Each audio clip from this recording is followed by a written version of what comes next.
If you were driving from Los Angeles to Salt Lake City on U.S. Highway 91, you'd pass through St. George, Utah, population 4,562, just a short way from the state line of Nevada. It's pre-dawn, 5 in the morning. Pretty deserted at this hour. Everything is closed down. Everyone's asleep. Everyone, that is, except a milkman. Been delivering over the same route for 12 years. Never missed a day. And a police officer patrols the lonely downtown beat. And another night owl keeps his place open 24 hours for tourists coming through. Since the rest of the town was sound asleep, only our night owl saw it, that great flash in the western sky. An atomic bomb at the Nevada test site 140 miles to the west. But it's old stuff to St. George. Routine. They've seen a lot of them ever since 1951. Nothing to get excited about anymore.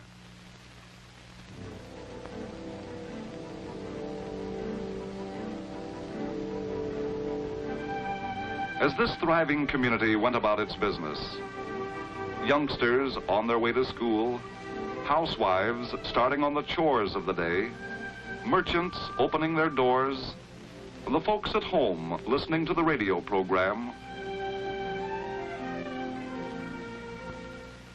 Ladies and gentlemen, we interrupt this program to bring you important news. Word has just been received from the Atomic Energy Commission that due to a change in wind direction, the residue from this morning's atomic detonation is drifting in the direction of St. George. It is suggested that everyone remain indoors for 1 hour or until further notice. There is no danger. This is simply routine Atomic Energy Commission safety procedure. To prevent unnecessary exposure to radiation, it is better to take cover during this period. Parents need not be alarmed about children at school. No recesses outdoors will be permitted. Please stay indoors and advise your friends and neighbors who may not hear this announcement to do likewise. And as the people at St. George took cover, it was natural that some of them had questions about atomic tests. Questions like, why do we have to test bombs? And the answers are found in still another question, the question of national survival. For testing of atomic weapons goes on for a vital reason, our national defense. We have no choice. To fall behind any other nation in atomic progress is a national risk. To assure our defense, we have to keep our atomic strength at top level by testing new ideas and principles and applying these principles in weapons. That's why we have the Nevada test site. It's sort of a backyard workshop, the most unusual scientific workshop in the world. 640 square miles of desert and mountains, 65 miles northwest from Las Vegas, set in some of the loneliest acres the world has ever seen. But this barren region is not barren of brains. Some of the outstanding minds of the nation work in this sprawling outdoor laboratory. The scientists who have harnessed this great force and opened the door to the atomic age. The military men who may have to apply this force in the defense of our nation. Technicians who assemble the complex instruments and equipment. And lots of others who build, who plan, who record, who maintain security, and the countless tasks essential to this important project. These men are here for a vital purpose. Since we have no atomic monopoly, we must continue to increase our knowledge of atomic weapons to guarantee maximum military atomic strength. But naturally, the folks in St. George, as they look upon their silent city, wonder why weapons are tested inside the United States instead of the far Pacific area. The answer is, we need both testing areas. In the vast, isolated reaches of the mid-Pacific, we test weapons of tremendous strength. Only smaller bombs are tested inside the United States. These smaller devices, just as important to America's weapons strength as the larger ones, could not be tested so quickly if they had to be taken to the Pacific Proving Ground about 5,000 miles from our western coast. A Pacific test is quite a job. Past operations out there involved 9,000 men, like 2 complete cities of St. George, and food and supplies to maintain those men. Obviously, an operation like this takes time, months and months of time, while atomic progress waits. So our need is pressing for a nearby test site, a place where nuclear tests can be made frequently, quickly, and more economically. And thus, in 1951, the Nevada test site was set up for the first in a series of continental tests that are part of our continuing atomic program. Because the Nevada test site is close in, scientists conduct a test on one day and return to their laboratories on the next to start evaluating results immediately. This greatly speeds up our weapons development program. Those problems that cannot be solved in a laboratory are taken to the outdoor workshop in Nevada. This is called Ground Zero. Around this center point of the explosion are located instruments and equipment that are part of diagnostic experimentation, which is scientific language meaning, well, what happened? Did the idea work? And as you might expect, there are some humdingers in the way of gadgets. Some we cannot describe for security's sake. Some we can mention, like the high-speed camera that takes pictures at 1/3 of a second, or the instruments that measure heat in millions of degrees and a light intensity hundreds of times brighter than the sun. Scientists must know exactly what occurs before, during, and after a nuclear explosion. While most field tests are held largely to answer the questions of the scientists, these tests are also designed to answer as many other questions as possible. The armed forces, for instance, they've got to know. Military scientists conduct experiments to record and evaluate effects of atomic weapons. For training purposes, military personnel observe from foxholes. We also need to know if military equipment can take it. All types are positioned at varying distances from ground zero. Structures also play an important part, not only in military studies, but also in civil defense programs to determine blast and heat effects. Family-type dwellings are constructed right on the site. Civil defense is also concerned with the value of automobiles as shelters in an atomic attack. Biomedical tests, using animals such as mice and pigs for research subjects, are conducted to gain important information about radiation effects on cells and tissue. And a lot of other government agencies also set up special tests and experiments. Finally, the work is done. Preparations are completed. Another valuable test is ready. Shot day is tomorrow morning. The early morning air is cool, crisp.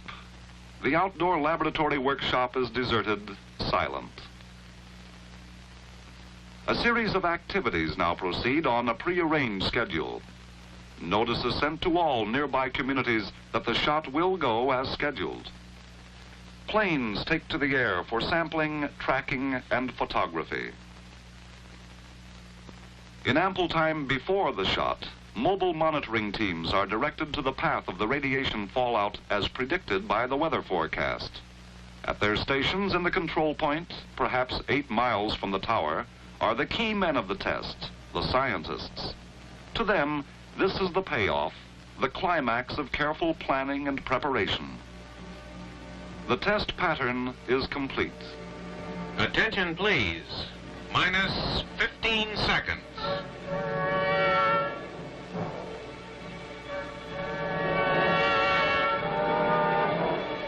10, 9, 8, 7, 6, 5, 4, 3, 2, 1.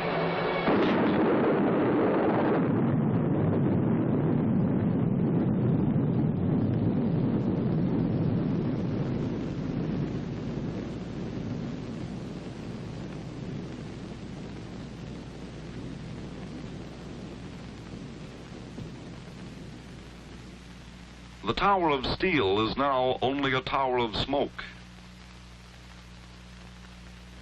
This was a civil defense house. Here was the first row of automobiles. This was a tank. This was a jeep. This was a jet plane. This a bomber. These were structures. At the site, radiological safety teams monitor the radiation level. Now, scientists recover instruments that have recorded what you might call the fingerprints of nuclear fission. For these imprints answer questions that will speed our progress in weapon development and efficiency. But is all this difficult work worthwhile? Is the Nevada test site living up to expectations? The answer is yes. We have come a long, long way in a few years. Not only do we have a large stockpile of heavy weapons for our big bombers, but also smaller atomic bombs for jet fighters to carry for tactical purposes, and atomic artillery to support frontline troops.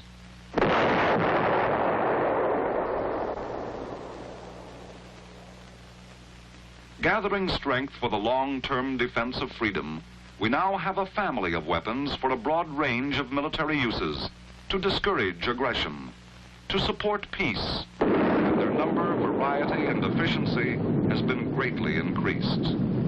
Without a continental test site, we would now find ourselves years behind our present atomic development.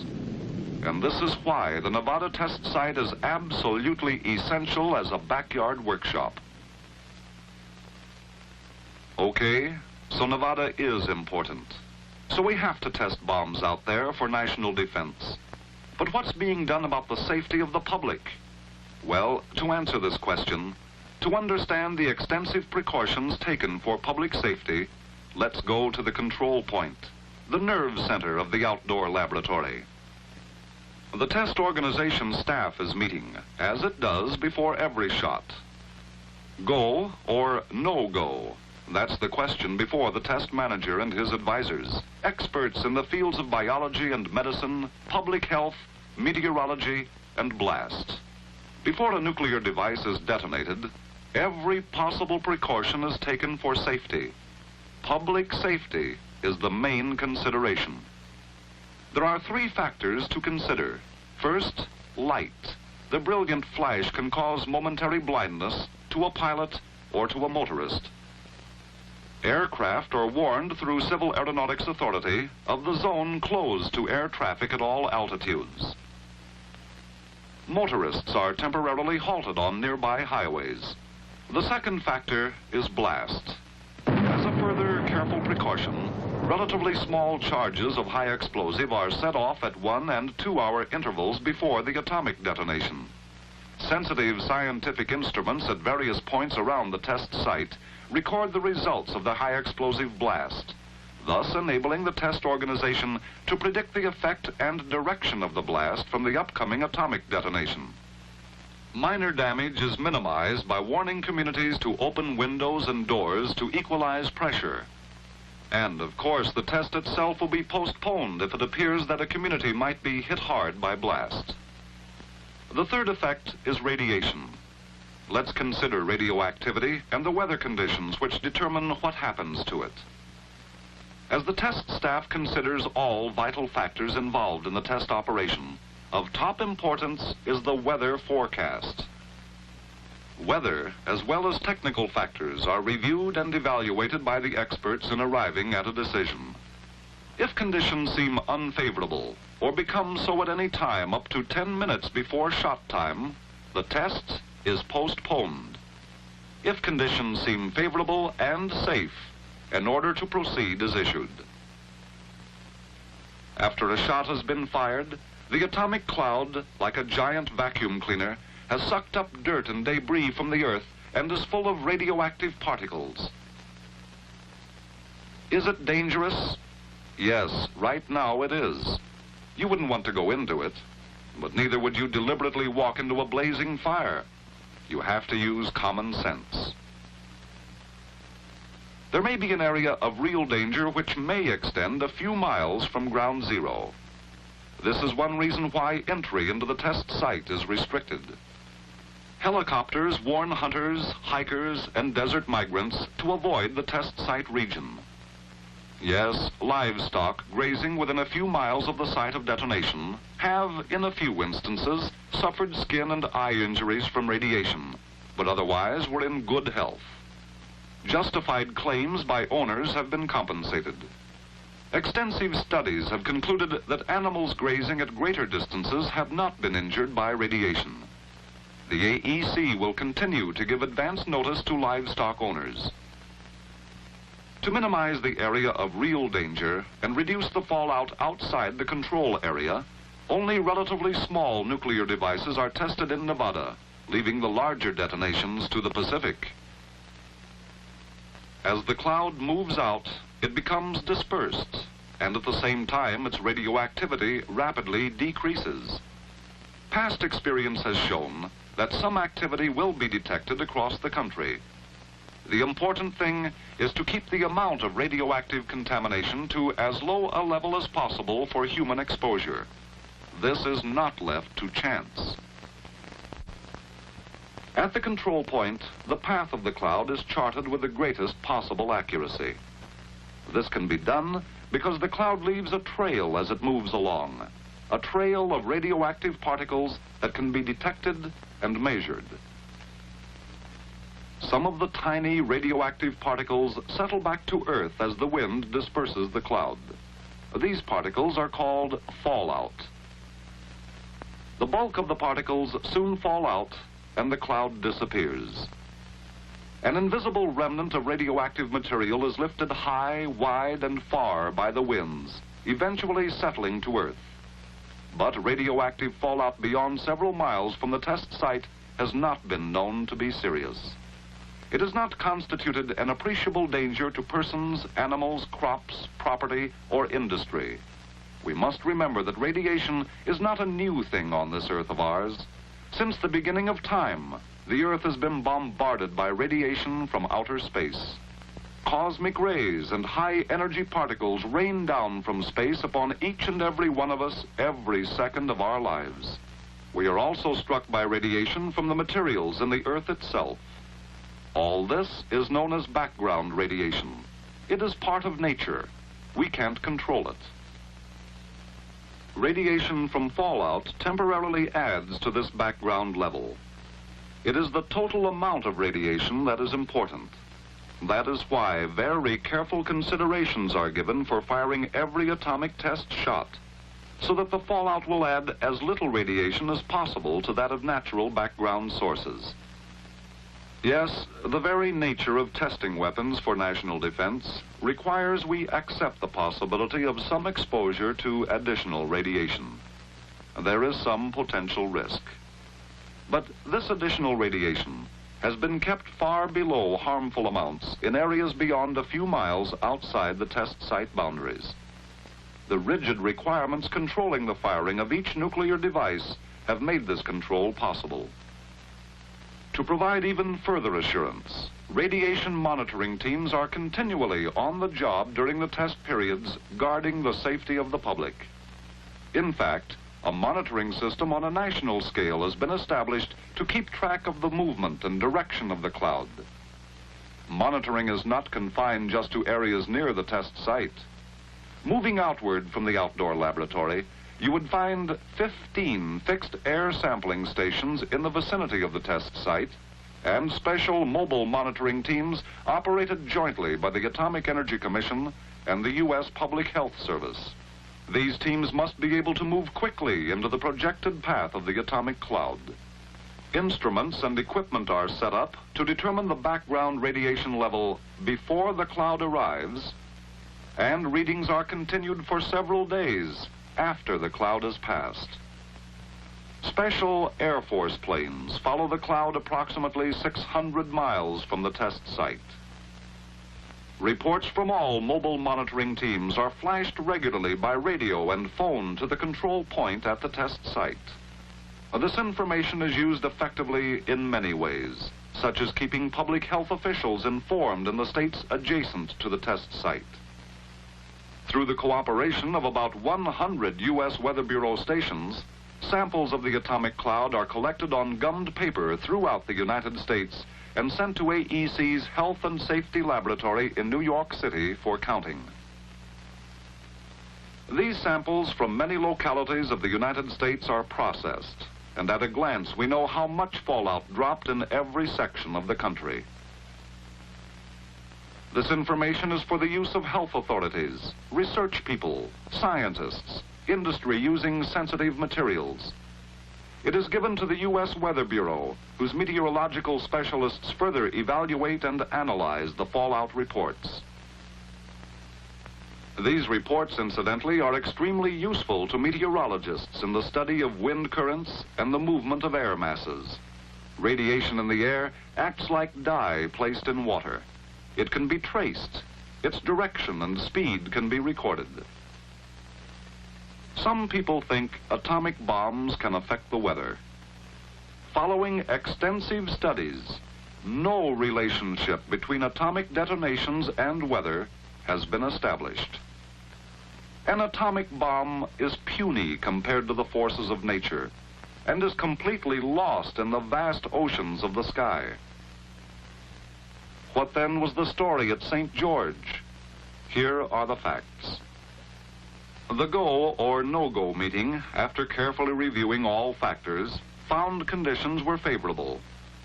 The go-ahead signal was given and the shot fired the following morning. The predicted path of fallout was to the south of the city. Then the local wind changed. The cloud approached the city.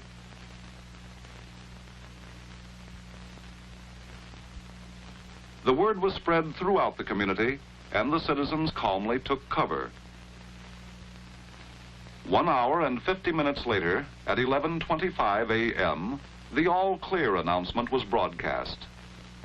Actually, when the invisible cloud had passed, the total amount of radiation deposited on St. George was far from hazardous.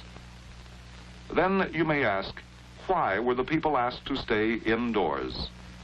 For a very simple reason. The Atomic Energy Commission doesn't take chances on safety. It is the AEC's policy to keep to a minimum any exposure of persons to radiation. This wide safety margin controls AEC's attitude toward radiation involved in any of its activities. So the citizens of St. George were asked to go indoors to avoid unnecessary exposure.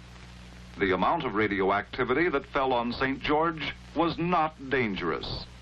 But the AEC felt the precaution to avoid exposure was good common sense. Such caution will continue to govern operations relative to the Nevada test site. With this rigid standard of safety, testing of atomic weapons must go on. Orderly, well-conceived testing must continue. The testing of atomic weapons at Nevada is essential in the world of today to our existence as a nation. The towering cloud of the atomic age is a symbol of strength, of defense, of security for freedom-loving people everywhere, people who want peace. For as President Eisenhower has pointed out to all the world, this country, which is building a full-scale atomic power plant, wants nuclear energy to serve the needs of mankind, deeply desires and is working to help create an international atomic energy agency to adapt nuclear energy to all the arts of peace.